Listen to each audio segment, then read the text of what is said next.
Welcome. Good to be back here.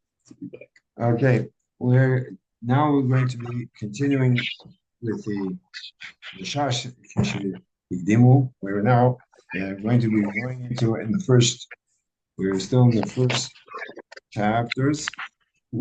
Getting feedback from Where, to get a mute. You have to put it in mute. and Dr. Herman, No, we no, edit it later. no, no, Edit it. no, not, and Dr. Herman, can you hear us? I'm listening. yeah, put your microphone I can hear you. your microphone, the icon of your microphone in your screen, put it on off, please. There is no microphone icon on my screen. There is nothing, just a Problem is that picture. we hear every And this movement. meeting is being recorded, meeting okay, and that's it. There's no microphone here at all. Well, you're speaking to us, so the mic means that the microphone is open. I am repeating with you. I didn't argue with you. I say there is no microphone icon on my screen. So maybe I'll push your nose. Maybe that'll. It might not be in the screen, but it's somewhere. You have to figure out where it is after because We can hear everything from you during our conversation.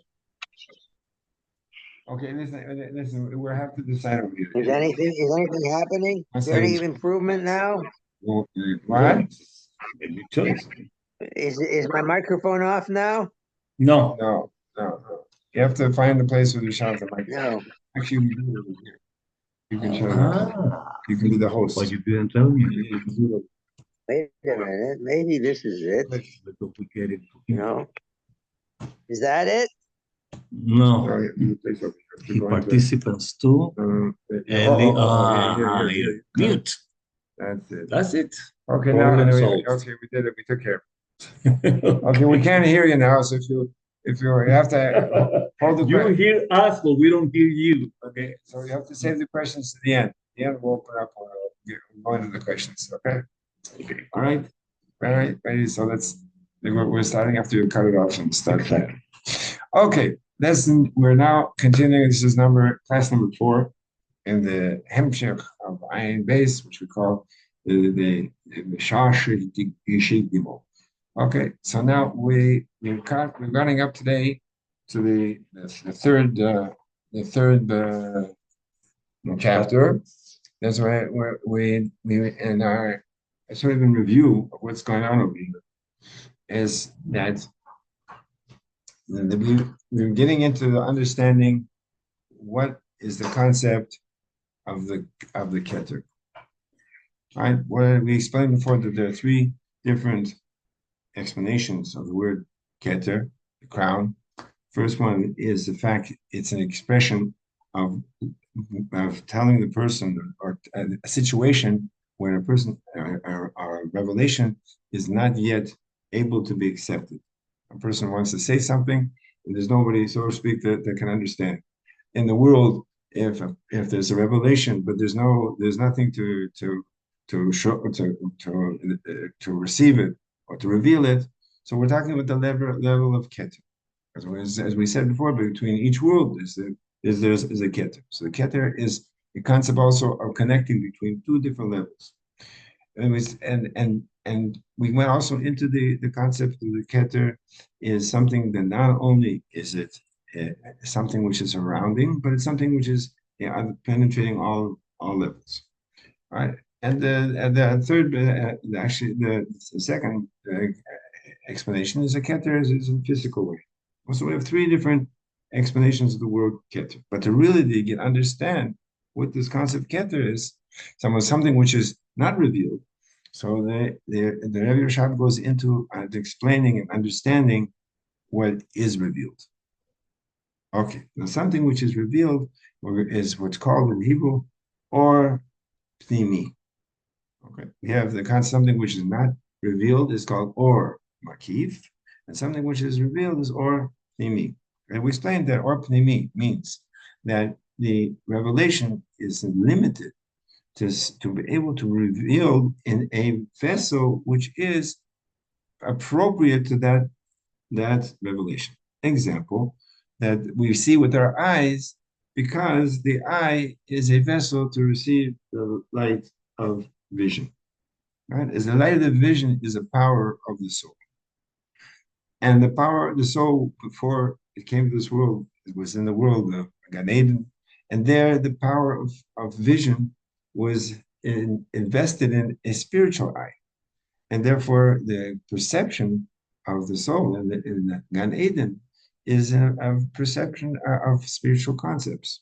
So too the power of thinking. The power of thinking and understanding has to be revealed in the mind, because the mind is a vessel to receive and reveal the concept of thinking.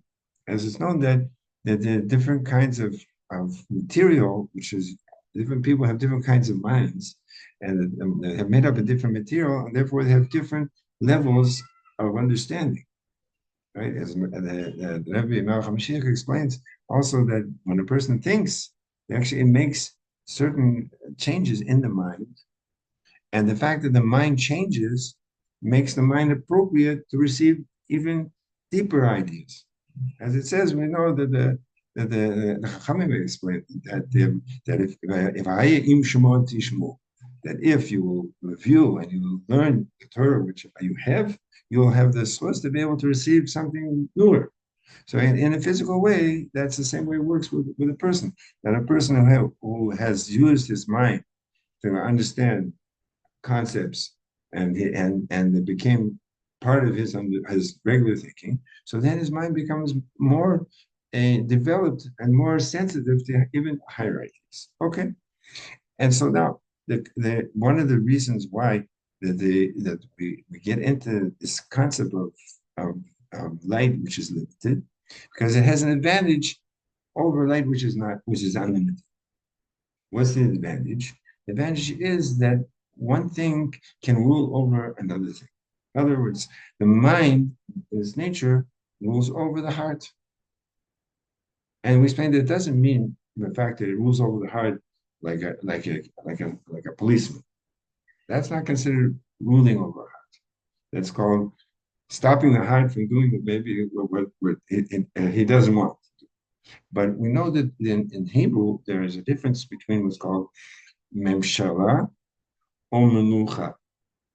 Okay, we say on Rosh Hashanah that we want to receive the kingship of Hashem biratzon. We want to accept it with willingness. Why? That's called melucha.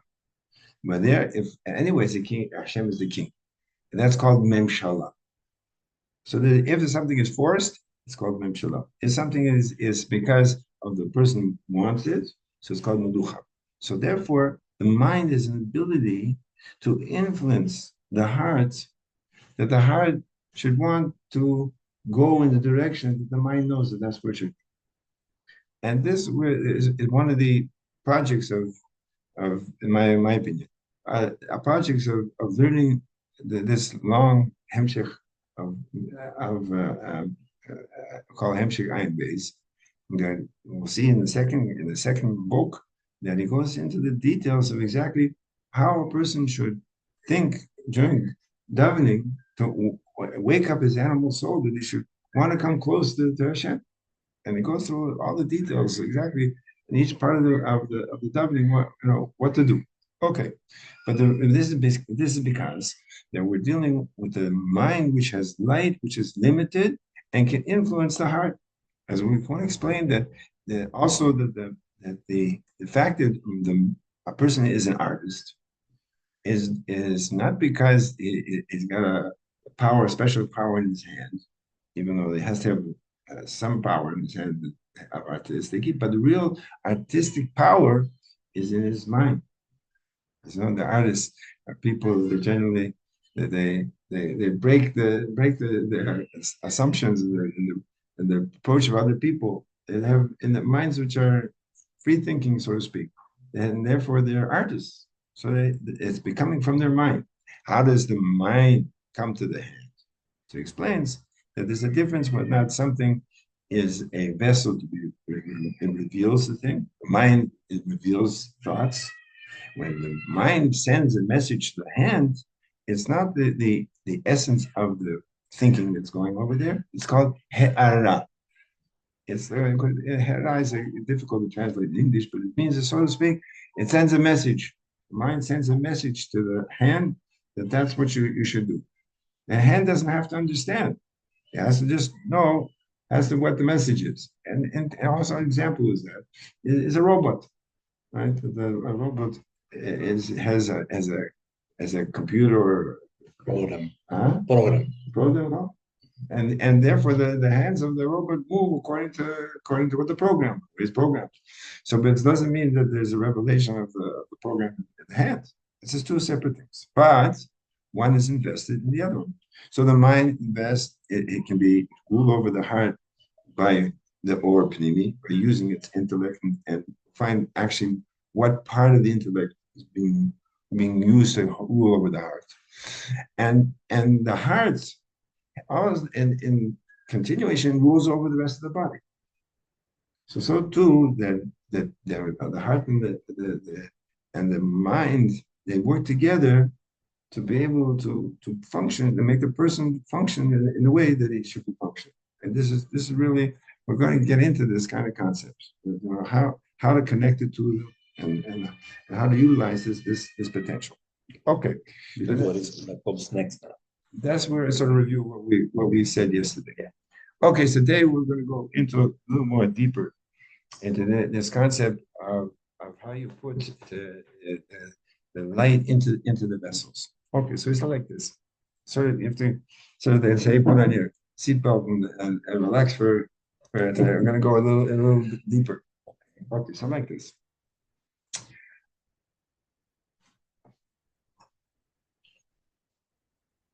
Okay, so we're going to start now with a how do we connect between the mind, which is in so to speak has a unbelievable levels that it can get involved in, to be able to bring it down into a level which is completely removed.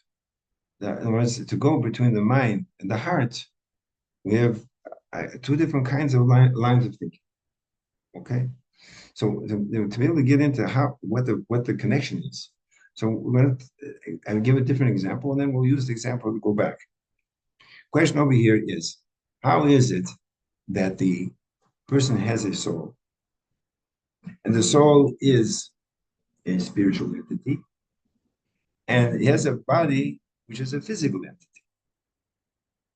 So be able to put something which is spiritual together with something that's physical, as you need something in between to connect it to, right?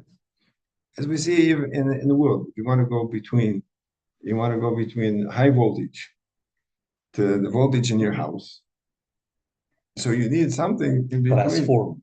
You need a transformer, right? Without a transformer, that's not going to work. Right? Something's going to fall apart. Okay, so there has to be a form of transformer. So what happens really to when you want to go from high voltage to low voltage? So the transformer, it makes it come down, so to speak, to a lower level, a lower voltage. So the lower voltage can go into the appliance that you need. Okay, so therefore now I have to use this example to go back to how does the soul manage to run the life? As we know that a person has a soul, so he's alive. And it's only because he has a soul. The moment that the soul is not there, as right, there's no there's no life. So there was really the soul is running everything, even though we have to eat. But we know that Chassid explains that the fact that we eat is a reason, so to speak, why the soul should stay in the body. A person that doesn't eat is a chas v'shalom. So the body, the soul, so to speak, says, okay, there's no reason to be here. Very interesting. So, but where is the connection? So when the Chassidus explained that where's the connection point, it says in the Torah that we have to be careful not to eat the blood. of an animal. Why? Because the soul is in the blood. So you can ask the question, what do you mean the soul's in the blood? How did it work? The soul is a soul, and the blood is blood. Where are they connected? So explain to Hasidus that the connection is the lowest part of the soul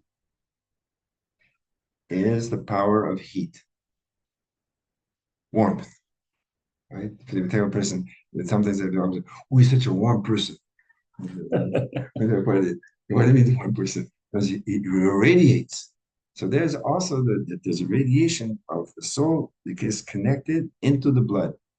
Where how could it connect in the blood? So there are vapors which come up from the blood.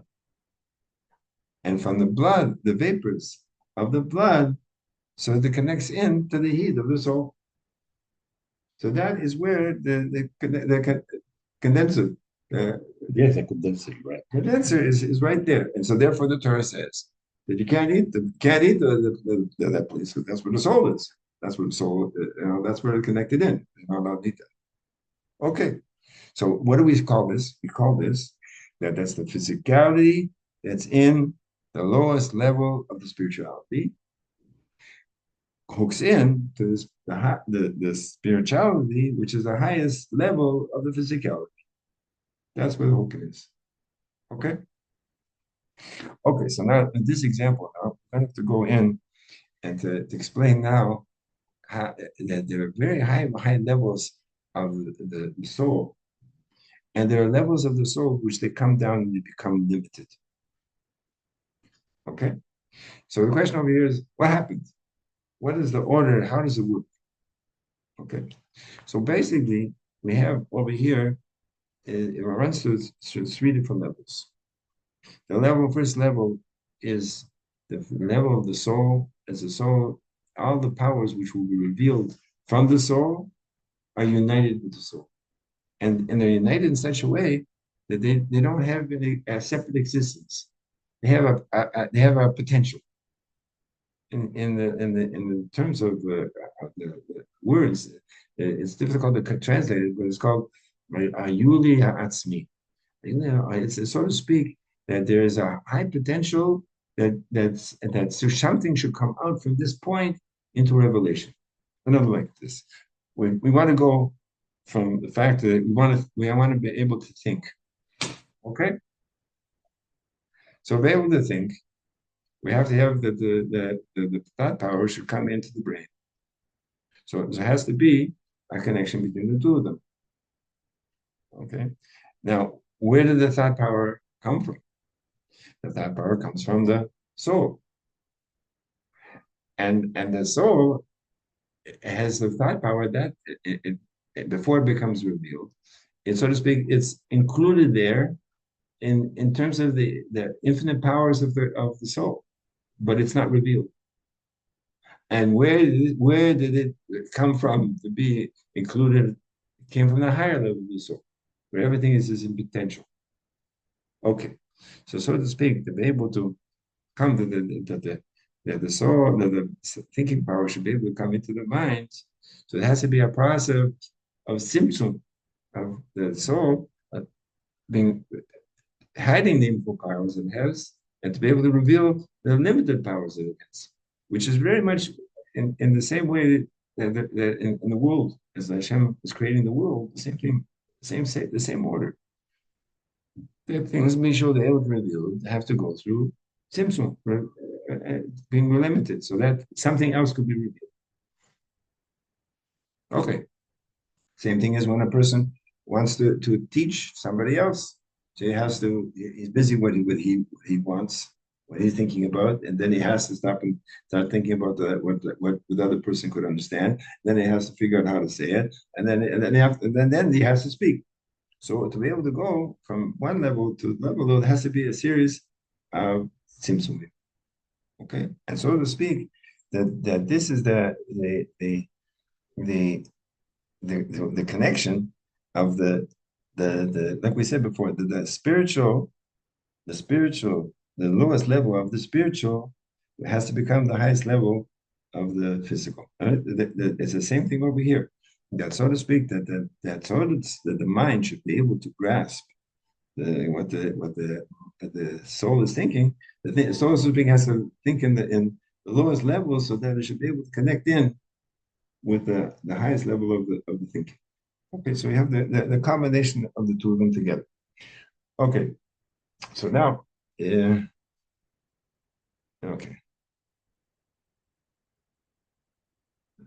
Okay, so okay, all right. So now,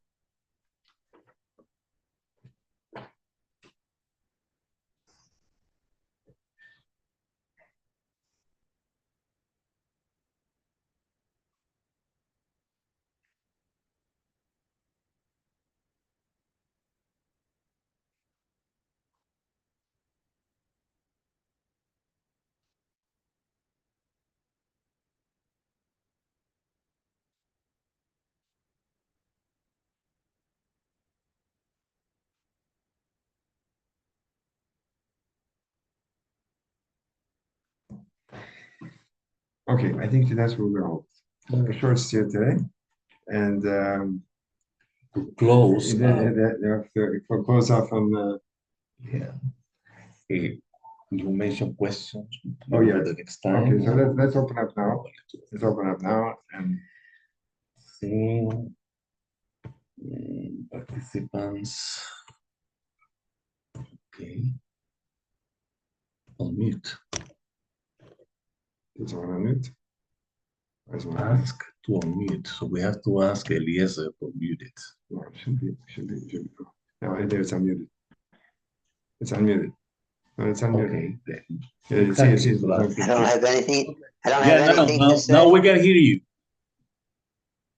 Okay, everything was pretty clear. Yes, it was very clear. Thank you. Okay, very good. All right, I know I wanted to leave it right here now because the next this idea I have to sort of just Settle. settle in with it. It's not such an idea, and to say every part of Ein Beis is another step, another step, another step. There are two things that I want to share regarding that. Yes, Metaphors to I learned it a couple of years ago. Oh yeah. Oh, that's Yeah, right. with Dave Rothschild. Oh yeah. How far did you get? Yeah, How far did you get? we finished it. We went for 2 years, The whole Ein Beis? but it's always worthwhile repeating it. Wow, that's wonderful. Gee. Good stuff. No, Yeah. Go ahead. Oh, you want to say I don't have something? anything more to say. No, there are two metaphors that I learned many years ago. One of them is based on Yeshayahu's vision of the king sitting in the throne. And he said that the Hakadosh Baruch Hu had a mantle, kind of robe, and the tip, the tip of the robe, not him, his robe, is touching, the tip of the robe is touching the Beit HaMikdash. That's the connecting point. In other words, it's not him, it's his robe. Now, of course, this is symbolic in terms of the garment is what usually identify us. So you identify a policeman, a soldier, a doctor based on the garment. So the garment of the king, of course, is how we know him. In other words, it's not the king, it's the way he acts, the way what he represents. That's the garment. That is what is touching creation. The second metaphor, which is even more interesting, is when Moshe Rabbeinu came to the thorn bush and Hakadosh Baruch Hu, or the angel, was in his place, said to Moshe Rabbeinu, take off your shoes. So they say that the shoes is the physical body, the physical consciousness, not just the body, the physical consciousness, human consciousness. Take off your shoes because you cannot come here. In other words, you have to get out of the physicality in order to connect with what I'm going to tell you. So to illustrate Mendes' point, that's what I'm making these two, is that we are about to connect and to grasp the knowledge of something that is far beyond our conception. So in other words, there is not anything human or physical or intellectual that can get closer to the, this, for this, to speak, this hugeness of what is the robe, Hashem, or even the soul. In other words, we are the physical body, our souls are what we connect with Hashem. So we have to learn the languages that are beyond the human in order to understand what the messages are, if we are going to grasp it to the mental level, intellectual level. So it's quite a challenge. That's all I wanted to share. That's the beauty of the present fact that they gave us Hasidus. Yeah. We'll be able to get it. You know, they say when everything is revealed, then what we're going to say, that's what you're talking about. Okay. All right. Bye-bye. So wait a minute, when are we getting together again? Tomorrow at 4. When are we getting together again? Tomorrow at 4 o'clock. 4 it is. Time, every day. Okay? 4. Four. 4. Very good. Okay. 4. Thank Okay. you. Bye-bye. Okay, we didn't finish the class. I stopped. So let's just add on a little bit of the. We're still recording? You have another 9 minutes. Okay. So let's just add on with like bye-bye, like we say at the end of the class. But you think you said it before. Yeah. No? No. I just read it. Anyway, so okay, Ariel. Ariel was wonderful talking with you and with everybody. And with Hashem's help, we shall be together in the basic English. Amen. Immediately, don't forget to add in to giving tzedakah and great Gedolah tzedakah brings Mashiach now.